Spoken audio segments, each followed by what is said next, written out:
I'm Mike Brilla, host of the Inspired Teacher Podcast, a part of the Education Podcast Network, just like the show you're listening to now. Shows on the network are individually owned and opinions expressed may not reflect others. Find other interesting education podcasts at edupodcastnetwork.com. Hey, welcome back. Steve here, and today I'm talking with Matt Genovese. He is the CEO of Planorama Design. Today is talking with me about Planorama, AI, and AI in education. Oh, so much to learn. Thanks for listening. And by the way, before you go, it'd be so cool if you went to my website, stephenmiletto.com/reviews, and left a review. Could you do that for me? That's so cool. Thanks so much. Enjoy the show. It's the Education Podcast, your favorite show, with lots of groovy guests and they share what they know. So crank it up to 10 and let your neighbors know that here's another show with Dr. Steve Miletto. Teaching, learning, leading, K-12. Teaching, learning, leading, K-12. Teaching, learning, leading, K-12. With Dr. Steve Miletto. Matt Genovese is a seasoned technology professional whose impressive career spans over a period of 25 years. His domain encompasses a diverse set of specializations extending from semiconductor chip design and community building to piloting his own software venture. Having spent a significant part of his career in an edtech startup, which was later acquired, Matt played a pivotal role in fostering student success in STEM fields by cultivating an integrated environment for online homework and digital textbooks. At present, he helms a leading company that defines requirements and designs software user experiences for their clients. Committed to furthering advancements in AI solutions, his firm is at the cutting edge of research and design of AI technologies. They work particularly with commercial and open large language models, offering users a novel, more intuitive interface for learning and discovery. Our focus today is AI and AI in schools. Matt, thanks for joining me today, and say hi to everyone. Hi, everybody, and hi, Steve. Thanks a lot for having me. This is really nice to be here. Well, glad to have you, and this is cool. We got an awesome subject here today. So before we go any further, tell us about Planorama. What's its purpose? Sure. Well, you did a good job. I should hire you to do my to do my commercials. No, so Planorama Design is a company I started a number of years ago. We do software requirements and user experience design for other companies. And if you haven't heard of user experience design, consider it as making software that is easy to use, making it user friendly. That term that used to be when I was a kid, user friendly, I think is still applicable. But we certainly try to make tools, instead of having to take the user and mold them to the tool, we try to take the tool and mold them to the user in the way they think, the way they already operate. So we work with many different companies to, again, define requirements in terms of what the features are that the application needs to provide and do all the designs for them. And ultimately, we get products to market faster and we reduce the cost of it internally. So I think in a nutshell, that's probably the best way to explain it. Very cool. Thanks so much. All right. So now we're getting ready to get in a little bit meat of this stuff here. And I got to ask you, because, we're talking about AI today. And one of the things it's been interesting over the last bunch of years, like when the smart speakers started coming out, people were thinking like they were talking on Star Trek or something like this to the computer. So they even named it, hey, computer, tell me this or that. And so the people who programmed it made sure it could tell stupid jokes because people are saying dumb things to it and things like that. And, what to do if it got offended. And then, we move forward and and there's other stuff I'm sure been in the background, but there's nothing eerier than having your maps or your Waze or any of those types of direction finding, guru devices to remind you that, if you leave now, you'll make it to where you normally go at this time of the day in 3 hours. It's like, whoa, okay, thank you. You're paying a little too much attention to my what I'm doing. And, and it's just interesting because there's all kinds of stuff out there now that we're learning a little bit more about what, AI has been probably coming out of the, we didn't really realize it was in our world for so long. And, part of it scared a lot of people, part of it scared a lot of people because we're a little worried that we're in Terminator land and we're going into the development of Skynet, and we're going to say goodbye. For those of you who don't know, that's a movie from the 80s. And Yeah. If you don't know what that is, go pause the show right now and go watch Terminator. Yes, there you go. There you go. And then you'll be afraid forever. So and one of the things that fascinates me right now is these cars that they're experimenting with driving by themselves with nobody in them, and or the possibility that you can rent one that you can either drive or let it drive you, and all the fun they're having with some of those devices, by the way. Yes. Uh, It's a so challenge. It's a challenge, right? yeah, It's not easy. what an interesting world we're in. So what's AI? Well, sure. And so let me just I'll back up for a moment. I know it sounds a little strange for somebody coming from a user experience design firm to talk about AI, but we have an R&D arm I started a number of years ago to tinker and evaluate and experiment with emerging technology, and AI is one of them. And really, if you think about it, AI is a technology like any others, and still you have to provide a way for people to interact with it, right? And part of what we evaluate is what the products for the future look like, and how we have to be ahead of the game in order to prepare for these applications. Because AI, as you have noticed, Steve, has entered the chat very abruptly, Yes. has entered our consciousness over the past year and a half. But realistically, it's been under the covers for quite some time. AI, so AI, what is it? AI is basically a way of leveraging computers and machines to mimic the problem solving and decision making capabilities of humans, of how we tend to think. And that's why we call it artificial. It's a shame, by the way. I usually, AI is artificial intelligence, but sometimes I also want to use actual intelligence, and it's a shame it's the same acronym because sometimes they are and sometimes they're not the same. It really depends. The way, one way to think of it, and there is a gentleman named Alan Turing, which many folks have know about, and he had this Turing test where you say, look, if a human interrogator could distinguish between computer and a human response, right? How would that work out? And the closer that those, that the human and the computer response come together, and if the human can't tell, then they're kind of passing the Turing test, right? Basically, if you put something behind a wall and your interaction with it tells you it's a human, then you're passing that Turing test, and therefore it has some type of intelligence, right? Or at least exhibits, intelligence, through whatever machinery is working behind the scenes. Now, and again, AI has been around for some time. They used to call them back in the 80s expert systems. But today we call it AI. That's an umbrella term. That covers a lot, right? Anytime you go and have your walk, like for example, the place where I live, they have a little camera where you can go and if you just face the camera, it recognizes who you are, and it can let you in the door, right? So you don't have to have a key card or anything like that, right? There's AI behind that. There's a whole, again, it's an umbrella term. If you dive down a bit under that umbrella and start piecing it out, you have something called machine learning, right? And I'm going to bring this down to a point where we're talking about what I think is the point of this conversation today. Machine learning is where you're getting machines to be able to extract knowledge and data and learn from it rather autonomously. Now, autonomous doesn't necessarily mean completely hands-free. There's different models, different ways of accomplishing that, but what you're really doing is allowing machines to learn from information in the same way that people do. And there's some really interesting recent papers that have come out over the past year that tend to show that these models learn. It's funny, we've designed them in such a way that they mimic how our brains put together. In fact, these neural networks are exactly that.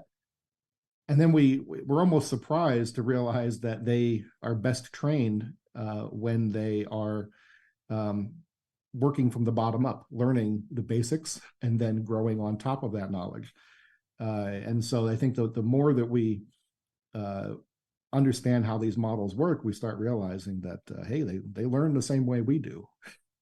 Maybe they can accelerate it and they can do well, but they tend to learn how we do. And I think that's very interesting. So underneath of machine learning, you can think about neural networks, which, as the name implies, is based on how the brain is set up as we understand it today. And you're training models, this idea of training a model.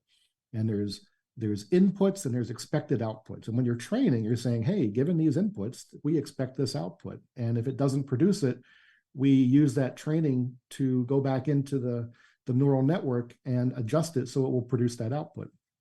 You do this over and over again for a gazillion times. And then it gets pretty good where you can go into an inference mode where you put in the inputs and you get an output that you would hopefully expect. And so anyway, I've kind of taken down from the top level of AI through, machine learning and then neural networks. And that's kind of where we're at today, especially with things like language models, which I think are become very exciting over the past year and a half. And I'm sure that's where we want to go in this conversation. Most definitely. Appreciate it. Because you're leading right into it, which is, we're good. Well, before I go there, because I'm going to ask you about teachers here in just a second. How's the AI impacted you personally? What's it done for you, or not done for you? Or that was an interesting question. It's hard to say personally what it's done for me. I can say, though, that I'm continually having to remind myself that it exists. And I mean that in a way, talking about the language models in particular. These language models are becoming really quite powerful since GPT-2 and then 3 came out with OpenAI and then 4 and then the number of other models, even in the open arena, in the open source arena, are becoming quite good.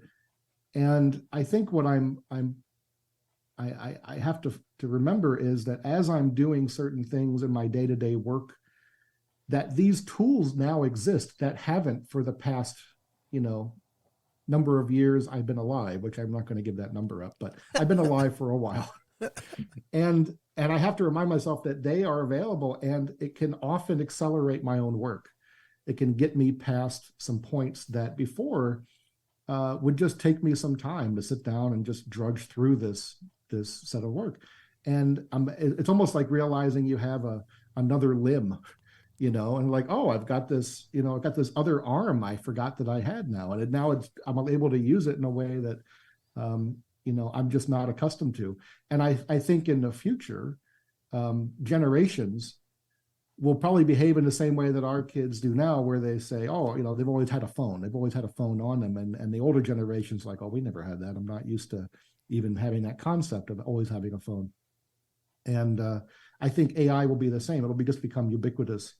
And you'll always remember it's there. That's cool. Matter of fact, what you got me thinking about is that would be interesting if, the previous couple of generations have always had a phone, whereas mine not so much, not at all. and then the next generation, the phone actually looks at you and says, you've used me a lot today. Maybe you should put me down now. Yeah, that's the truth, right? That would be awesome. Exactly. Well, they're starting to do that now, by the way, because people realize the ill effects of having a phone in front of you 24/7. Right. And we do know it's addictive. So they're starting to build in those features like, hey, you've been on the phone for a while today. I love it. Go out and experience some actual reality instead of for sure. looking at a screen here. I love it.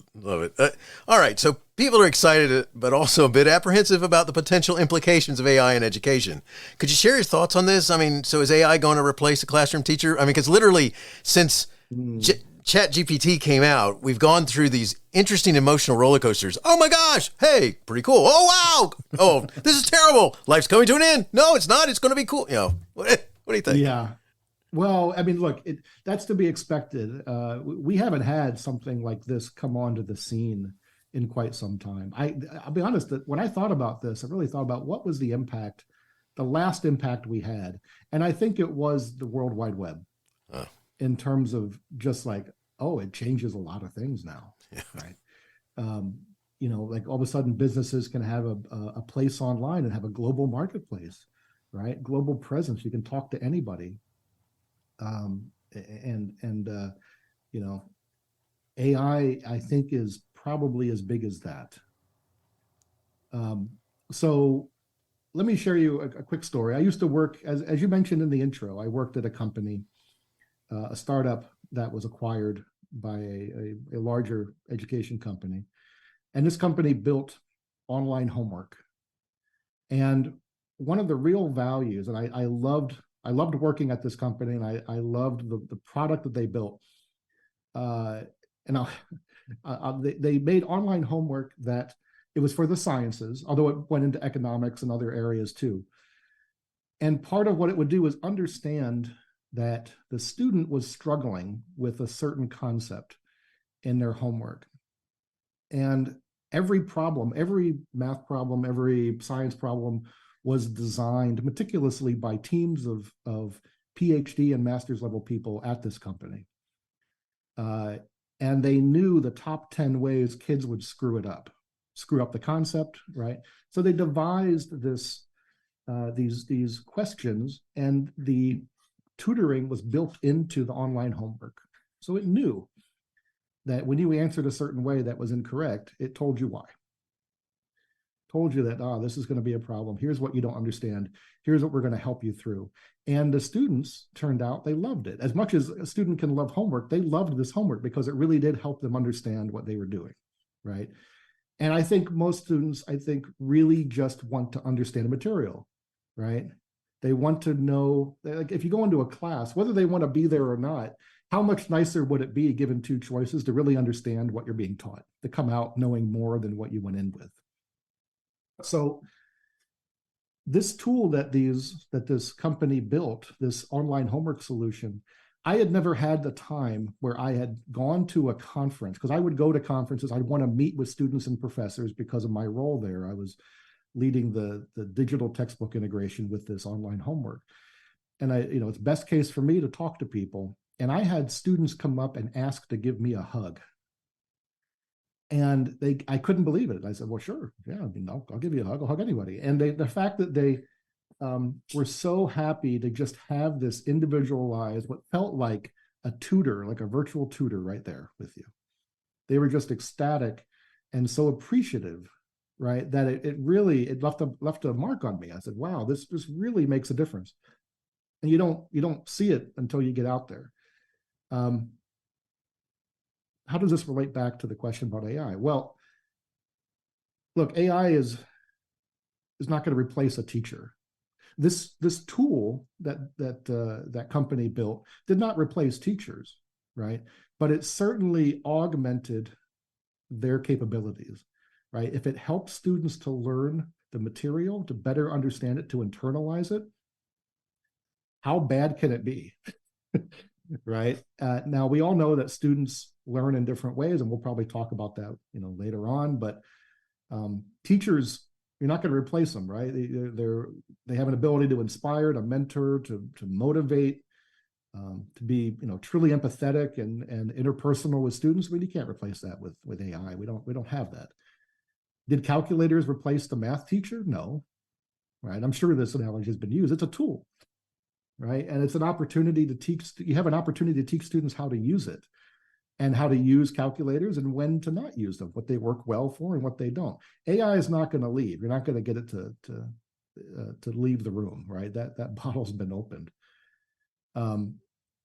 So I think our best bet is to consider, what do we do with it, and where can it really help? And it turns out there is a lot of different initiatives and companies and nonprofits that are working on how to take this tool and turn it into something that can address real challenges for students, and, by the way, for teachers and administrators and everybody else who's in the room here.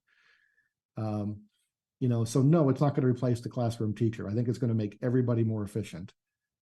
And when you get down to students, they're going to find that there are different ways that they're going to be able to learn now, and different avenues available to them at all times of day, right? That's definitely. Computers don't sleep, typically. So that's a long answer to your rather short question. But that makes perfect sense, though, because that's one of the things that I think about. I was in the day of the mighty TI-35 calculator, and and the teacher, there's a couple teachers who were made sure they told you that, do understand that you cannot use that on the test because you will not have a calculator with you no matter where you are in the future. So you must know how to do by hand. That's right. And That's right. even though, you should know how to do it by hand, although some calculations may not need to waste as much time on, they were not correct about not having a calculator wherever you go. Matter of fact, I can have it on my watch. I can have it everywhere. That's the truth. Yeah. That's the truth. Well, that's, my father was an engineer. He was a mechanical engineer, and he had a slide rule, and he loved to try to show me how to use it. And I remember we would talk at dinner time. He'd go up and run upstairs and get the slide rule, like most families did, come down and talk about how to do logarithms and everything on the slide rule. But I would learn how to use it, and I never used it, but I appreciated the fact that he did, and he had to, and that was the tool he had available to him at the time.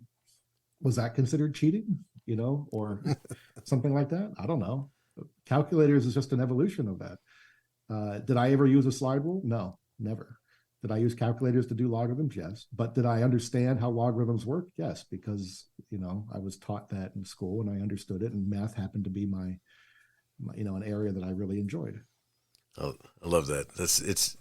We're in those, and granted the changes are coming faster and faster than ever before, in some of the stuff that's going on now, but it's just amazing how, we've made adjustments and we've had to deal with whatever's come with it, and we kind of make those things happen, because for a while we were just really fascinated that we could, take the little calculator, turn it upside down, and look, I spelled hello, Yeah.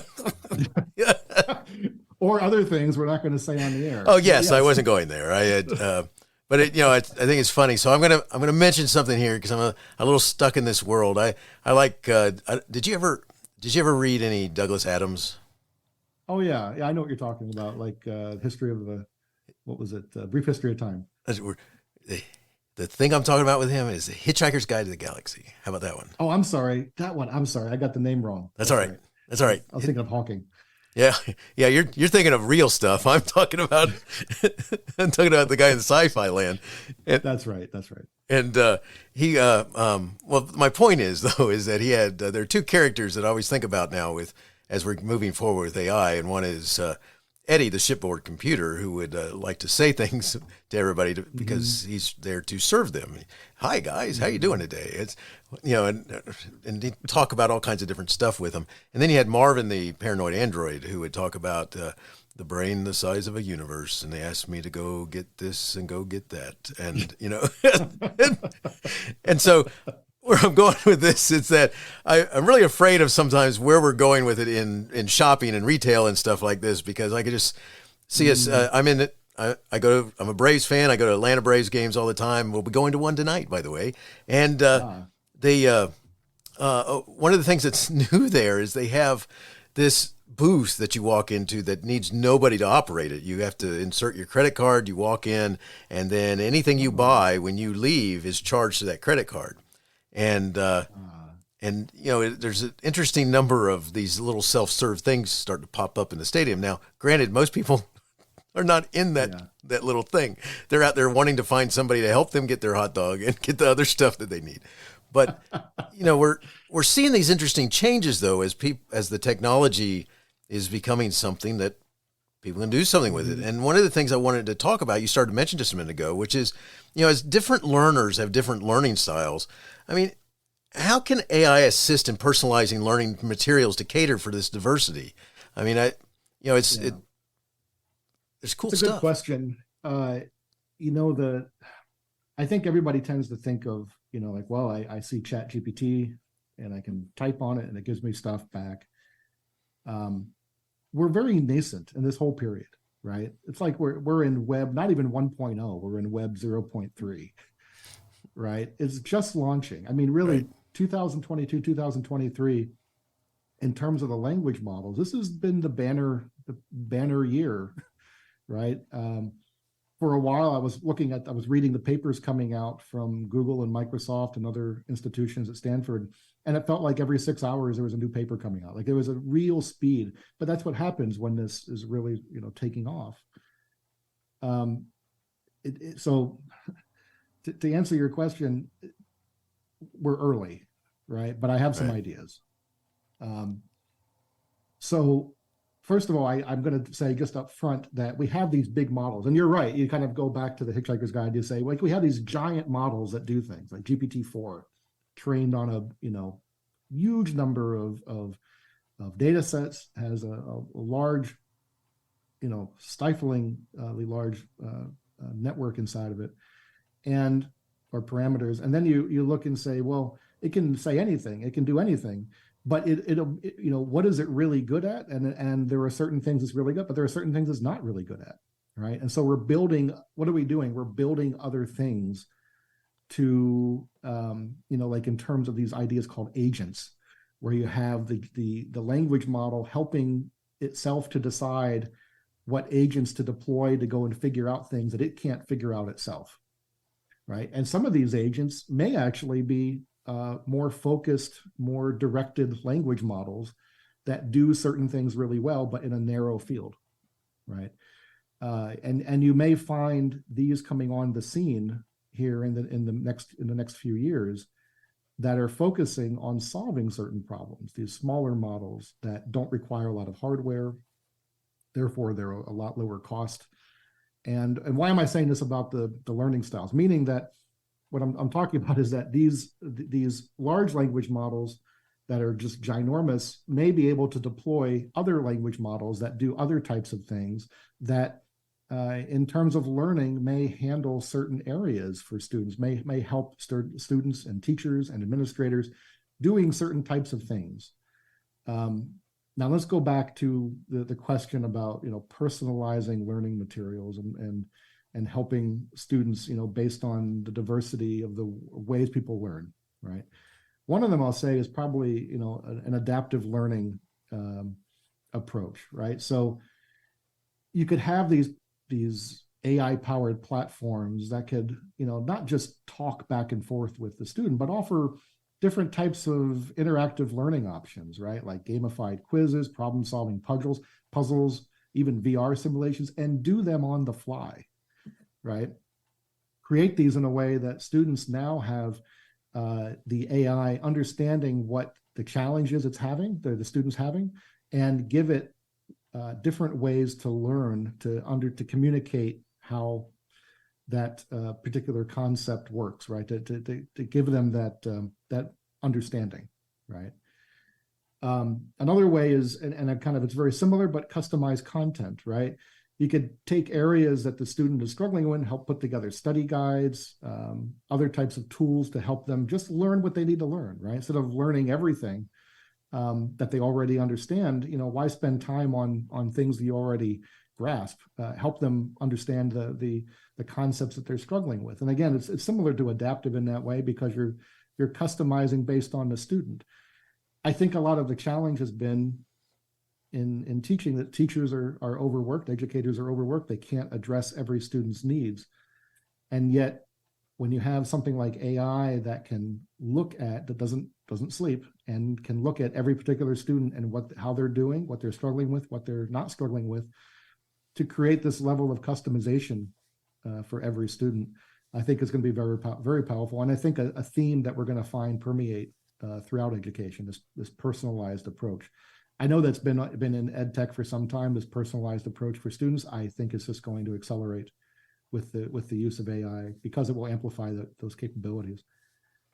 A few others. So, and this is one that I struggled with, certainly, and I'm going to say that students sometimes learn, especially in technical areas, but it could be in many. Sometimes they learn better at a top-down approach. Sometimes they learn better at a bottom-up approach. And again, if you think about customization, chemistry, for example, some teachers teach it the traditional way, some teach it atoms first. If you go into electronics or electrical engineering, that was my background, sometimes people want to learn computer science first and then drill down to what's happening beneath, right, as you get down to the transistors. Other programs sometimes want to focus on the transistors and build up, so that every time you're building up, you already understand what's happening beneath. There's pros and cons for that, but at the end, you're whatever you're teaching, you're forcing all the students into that paradigm, right?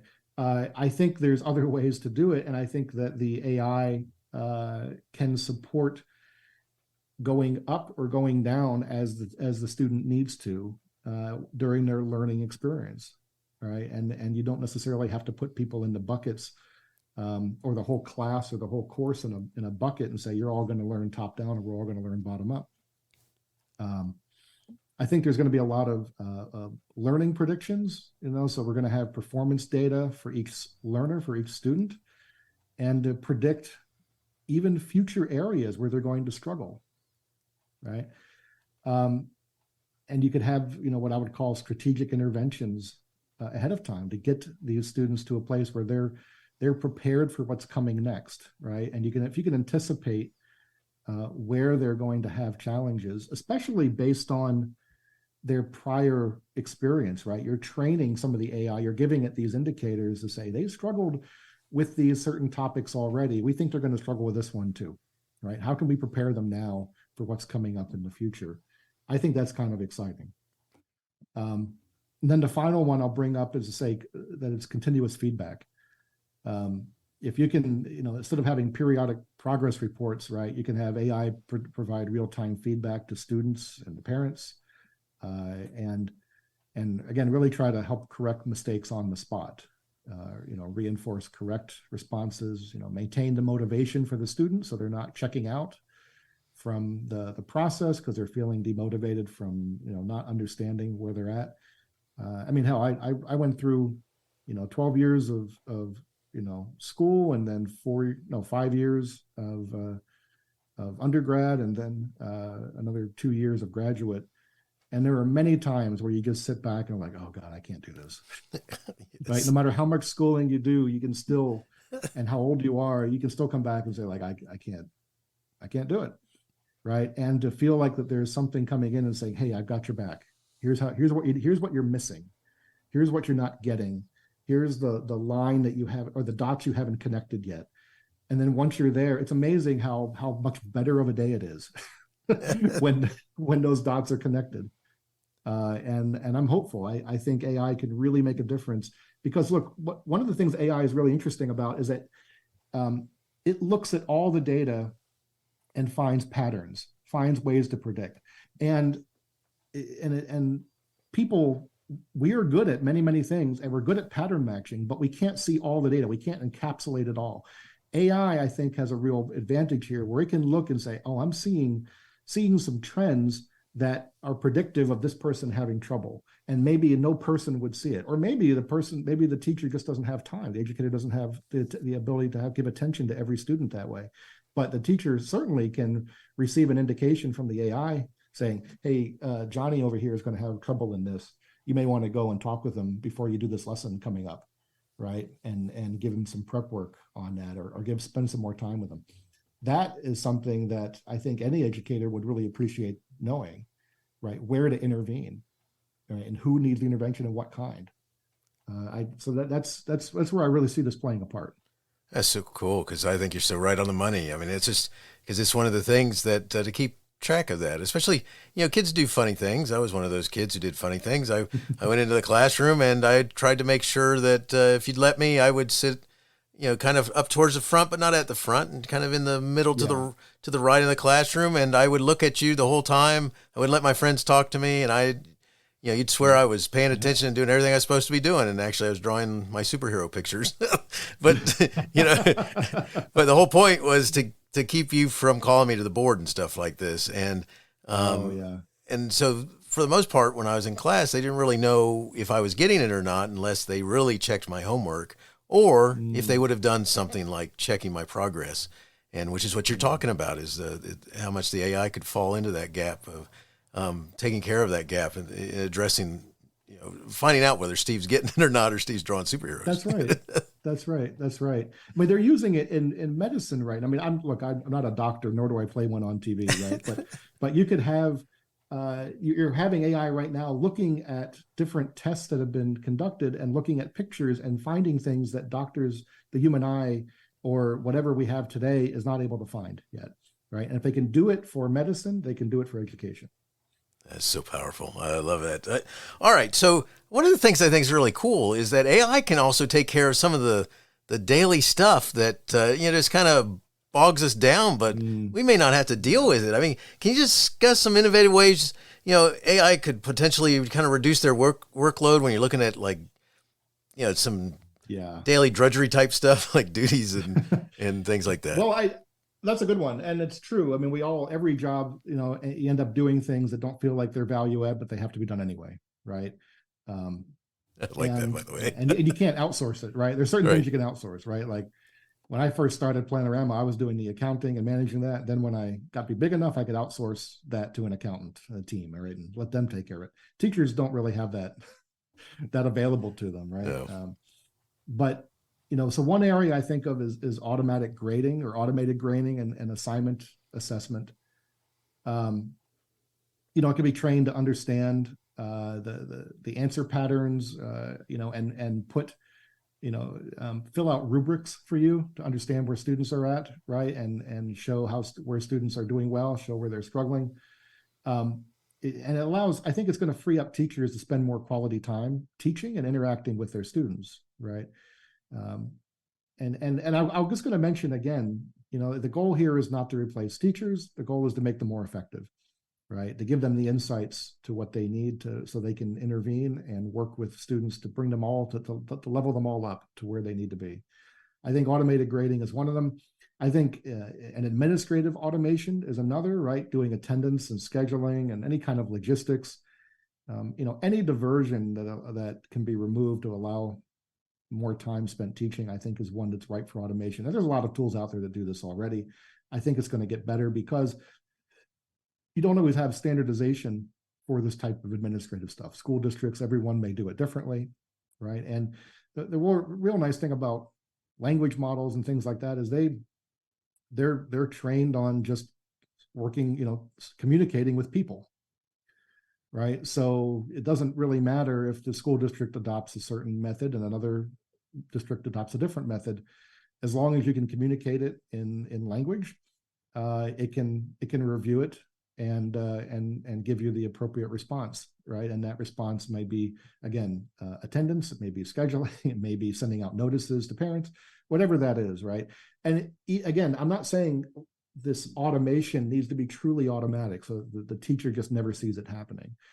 I think what people want, and rightly so, they should have, is the ability to have the work done, and then you check it off, and you look at it and say, yep, that looks right, yep, that's right, yep, that's right. Oh, let me go and edit this, let me change that, right? And so you're not removing yourself from the loop, right? You're still at least in an approval loop. And I think that's important to realize, that just because we talk about AI and automation doesn't mean that, stuff is happening like a river running beside you and you don't have any control about what really occurs. That's not the case at all. I'll say the third one I would say is personalized feedback in terms of reducing workload. This is what we kind of alluded to before. Giving feedback on students' work, I think, is really important. And depending on the type of assignment submitted, that could be a challenge, right? If it's a 10-page paper and you got 20 kids, right? That's a lot of pages to read. At least having the AI run through every paper and give you some bullet points about what it thinks may give you places to go and dive in and say, oh, I need to go and read these ones first, right? Because these ones seem like they have challenges. And again, it might be, you consider AI not doing your work for everything, but at least giving you some prioritization, but where you're going to spend your time first, right? I think that's really valuable. Oh, I love that. That's awesome. That's really cool. Yeah. Well, there's a couple others like curriculum planning and even doing automated responses and things like that, which automated responses are more like chatbots. But if you consider it, the students, I think, are going to be using, and they already are using, these AI tools like the large language models to help them learn material. And I think that students will continue to do that. And teachers can use it for the same thing in terms of, like, again, the curriculum planning, helping you to brainstorm, think through things. These large language models, I mean the large ones like on the GPT-3 and 4 scale, they're just trained on so much that brainstorming is something they're really good at, right? You can say, give me some ideas, brainstorm about this. How would you do this? And you know what? It comes up with some good ideas. It comes up with some terrible ideas too. But it doesn't matter. You're not giving it a direct line to go implement those ideas. You're putting it into your brain and saying, oh, I've got something to go on now.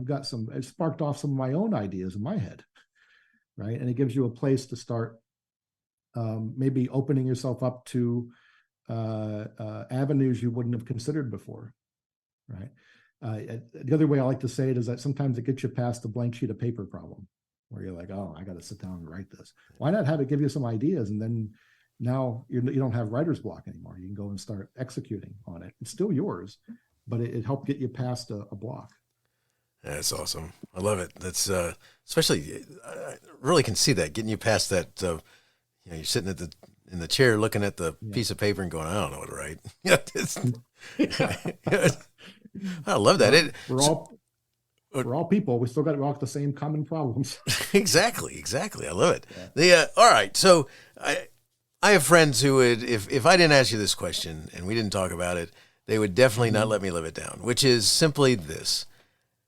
One of the big parts of people talking about AI today in education is that there's going to be cheating. So what do you think about AI and cheating? Yeah.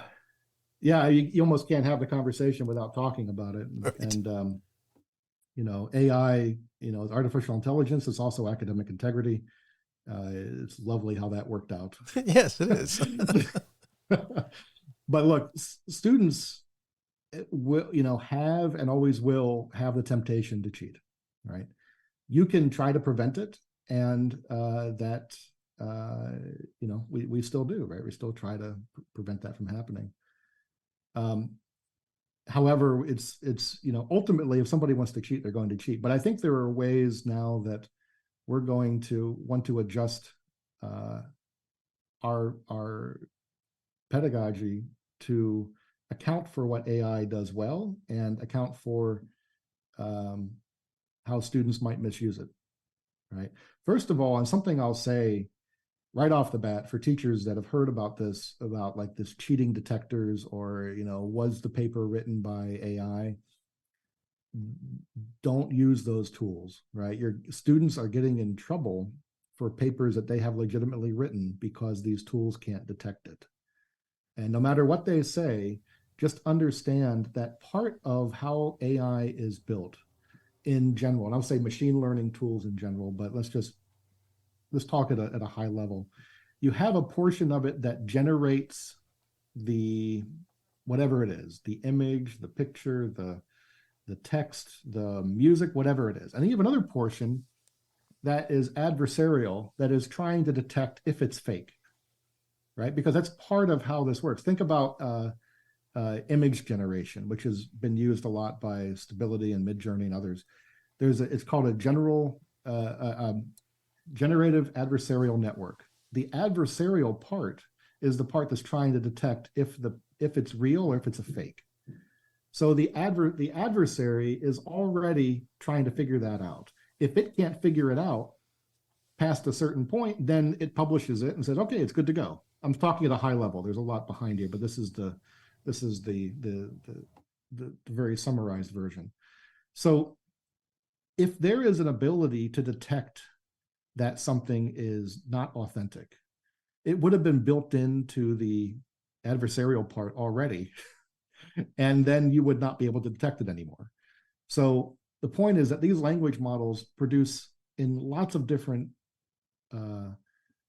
produce language in many different tones and moods and styles, and it doesn't take much tweaking on the language model prompt to get it to produce in whatever way you want. And there's no way that these tools are going to be able to detect cheating, certainly not in the long run, I'm going to say, unless that there is some partnership done between language models that said, we're going to somehow build in a watermark of some kind, which is very strange, but you could anticipate this possibly happening, so that you can tell when something has been generated by AI versus not. That may work on pictures, but when you get to language, that's a very difficult problem. So all that to say, I wouldn't trust those tools as far as I could throw them. Now, what we may want to consider in terms of AI and cheating, I think, is looking at classroom participation. And I think that sticks out no matter what. Like if you see a student and they're not participating, they don't do any of the work, they seem to not understand things in class, and they hand in a perfect paper, right? That's always been a red flag, right? It's always been a red flag, whether, did somebody get paid off to write it? Right. Or did they use AI, right? The red flag is still the red flag. Right? I got you. And I know that there's been a trend, and I used to be involved in this when I was working at that education company in flipped classrooms, right? Where you have the lessons provided at watched at night as part of, effectively the homework is watching the lesson for the next day, and then the next day the in classroom time is spent more in a participation or group exercise or more one-on-one time, and that had some that seemed to for certain teachers, certain instances, have a really good outcomes. I think that the giving more time for in classroom participation is going to allow the teacher to really see how students interact, and you'll have even a much better way to tell if there are some disparities between the work handed in when they're not in the class and their results or their behavior when they are in class, right? I don't have much more to say than that. It's not a problem. If I could solve it over the call here, I would get to programming right after this and make software to address it. But I do think that the classroom participation is going to play a much greater role going forward in certain classes, right? In certain classes where AI, especially, might be a concern, a real concern. But again, calculators, you could say that calculators promoted cheating. Like, I think that's an argument that has been addressed for some time. AI is going to have their own day in the light, right? We're going to have to address it that way too. I think you're right. It's one of those things that that was always the fear with the calculators, that you're cheating, trying to do the answers. Therefore, we got to figure this out. Well, the funny thing is, there's so many different ways that you can make sure that that it's the kid doing it. I mean, for anyone who's ever been in Cub Scouts doing Pinewood Derby cars, I don't know if you've ever done those things or not, but there's always the kids that showed up with, wow. The space shuttle. Yeah, exactly. It's like, how did you do that on your own at 8 years old? And that's right. I've seen that kid not be able to unclasp his own hands, and somehow he was able to get the space shuttle carved to perfect dimensions. It was like, exactly. The parents were involved in that one with the best paint job ever, with everything just right. Yeah, and and it's one of those things that I think that we just have to kind of adjust what we think of as cheating too. It's interesting because getting some assistance to help us when we don't get it, is one thing also. So there's so much there that's just part of that box that I love. All right, so you've dealt with digital textbooks, you've dealt with textbooks production and so forth. How's AI going to make them more impactful for learning? What's it going to do? That's a good question. Textbooks, I mean, look, digital or otherwise, they have been, realistically a flat set of text to be ingested, right? And that's, when you get down to it, whether it's digital or whether it's a piece of paper bound book, you still have to go through it, in some way and ingest all that information. They're trying to transfer it over to your head, and there's really only one way to do it. Even if you have a digital textbook and you can go and find keywords, you still have to go and search for the keyword. Like God forbid you're in a business textbook and you search for the word human resources, right? Or money, right? You're going to find like 10 million results, right? Like, great. Like, I'm still at a point where I don't know where to find the information that I need because it's however the book was organized. And if you consider the early web, right? Let's go back to Web 1.0. Information was still all over, right? I'm kind of drawing an analogy here, right? People were making websites all over the place. How do you find them? Well, what was Yahoo doing? Yahoo was indexing them, and they had scores of people. Like, I don't know how they ever thought this was going to scale, but they had scores of people like, oh, we're going to put that under this heading over here, and we're going to put this one under this heading. And then, oh, this one doesn't really fit. We're gonna make a new heading and put that, like, it, God, it's horrible. Right. And then Google came along with a single search bar, and you can find anything out there you want because they had algorithms for crawling and figuring out what was out there, and they tamed the web. Right. Large language models like ChatGPT and others are pulling the same stunt, right, in a good way. You can train them, and they have trained them on a lot of information. And now it doesn't matter where that information exists. It knows it. It has it. Right. So I don't care about where it, where it actually is located. Now, there's very good reason to want to know where it got its sources from to supply that information, right? Because we know about, you've heard about this idea of hallucinating, where if you ask it a question, it doesn't know the answer, is like, well, I'll make it up. Yes. Much like children. Again, when we look at this, I think these models behave more like children than we give them credit for. So what's been useful to find out is that we can take these models and restrict them to certain sets of information. And you can do that for language models that have been trained on everything. You can do it for smaller language models, which again are more cost effective for many companies, right? I mean, it costs a whole lot of money to run OpenAI's models, right? Like hundreds of millions of dollars to run these day to day. And there are many other open models out there that can do quite well, not trained on all that information, but can write in English well and provide information, and they're a small fraction of the cost to run these. And that's one of the areas that we investigate quite a bit, and that we're experimenting with for our own evaluation. But regardless, you can take some of these models, large or small, and focus them on certain sets of text.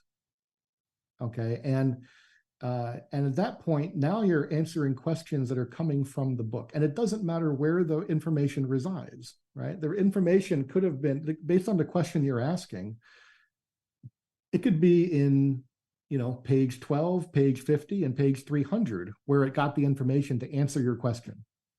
And it can still provide you with that answer. And then, by the way, tell you it was on page 12, page 50, and page 300 as well for more information, right? So you can go back and review and say, great, this is what I needed, right? I don't have to go and search through the book. I don't have to do a keyword search, right? I can ask a question, get an answer in English or whatever language that you speak, and now review those pages, go find the information.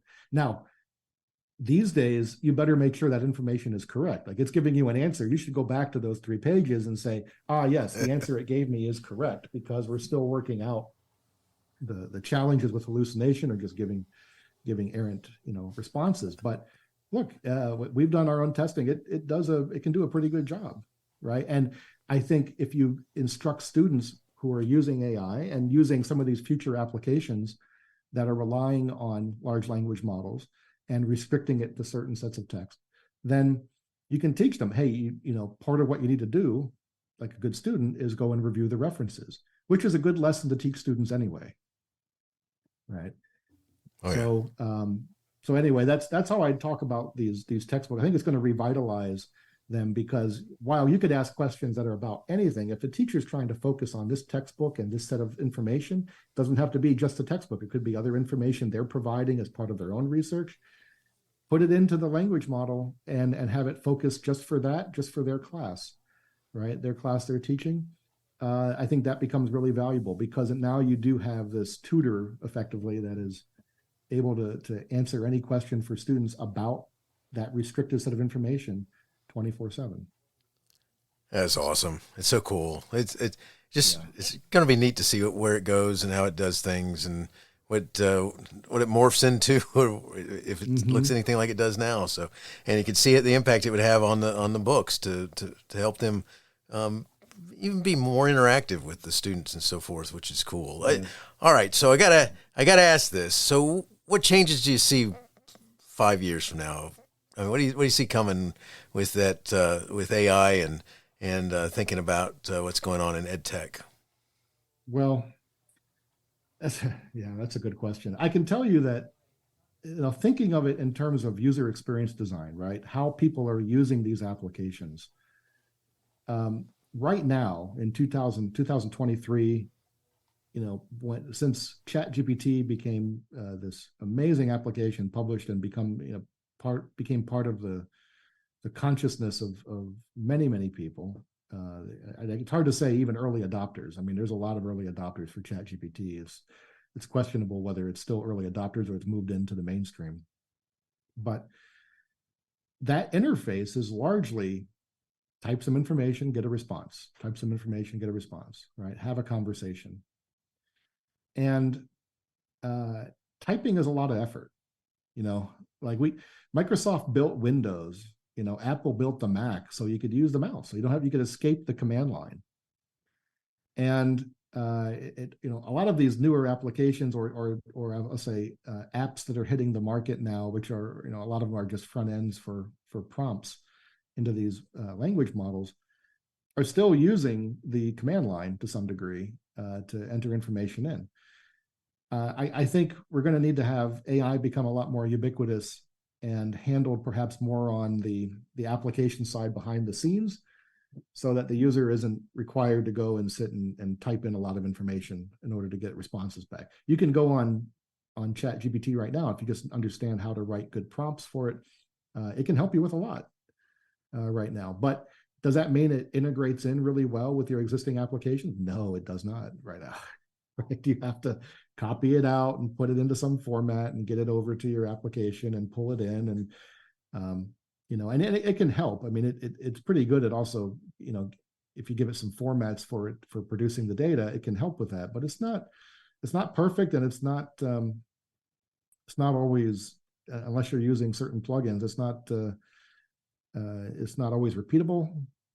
So putting software in front of it with good user experience that's going to hide a lot of the messiness of the AI and those language models, and in turn giving you the value that you need, I think is going to be really important. I will say, though, that what these chat prompts are doing is really molding the data to the format and the information that you need as a user, right? If you think about dashboards, right, and a lot of UX design, or not a lot, some of the UX design work that we do is designing dashboards. Dashboards are ultimately a way of getting data out of a database and trying to present information, right? And so we draw this distinction between data and information. Information can be actionable, that you can do something with, that it makes sense to you as a user, but it doesn't always answer the questions that you have. What if you could go into a dashboard and just ask a question?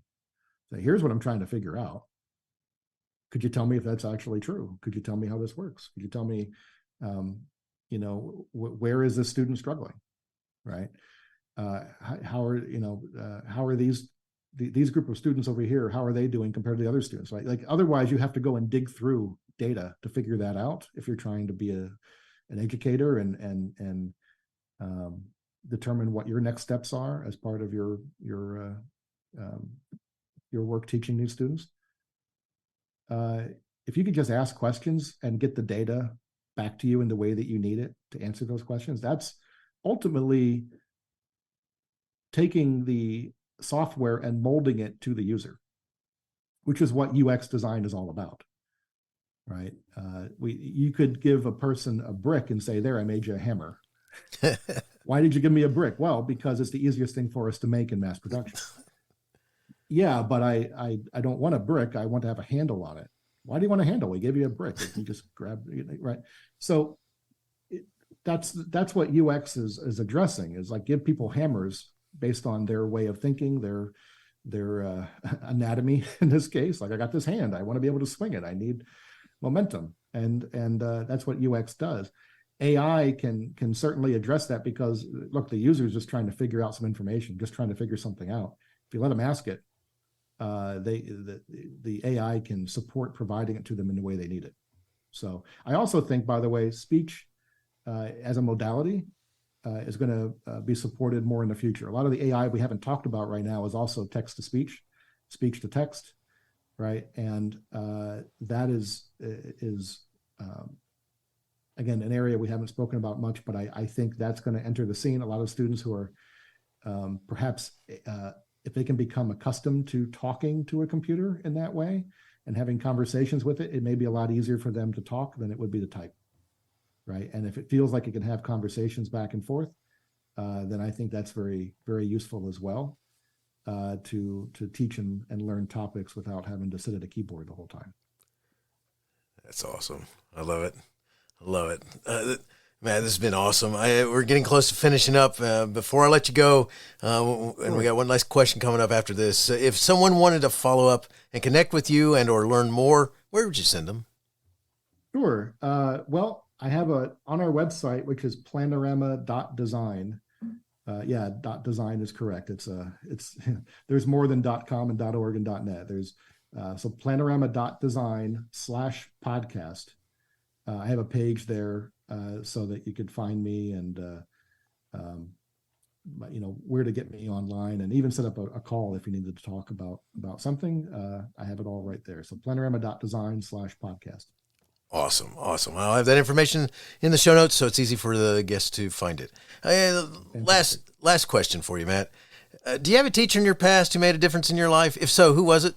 And what would you say if given the chance to say thank you? I do. So when I was at RIT, the school I went to was Rochester Institute of Technology up in Rochester, New York. Go Tigers. I had the department head for my computer engineering department. His name is Roy Zhurnikowski, and he led that department. He always took a personal interest in me.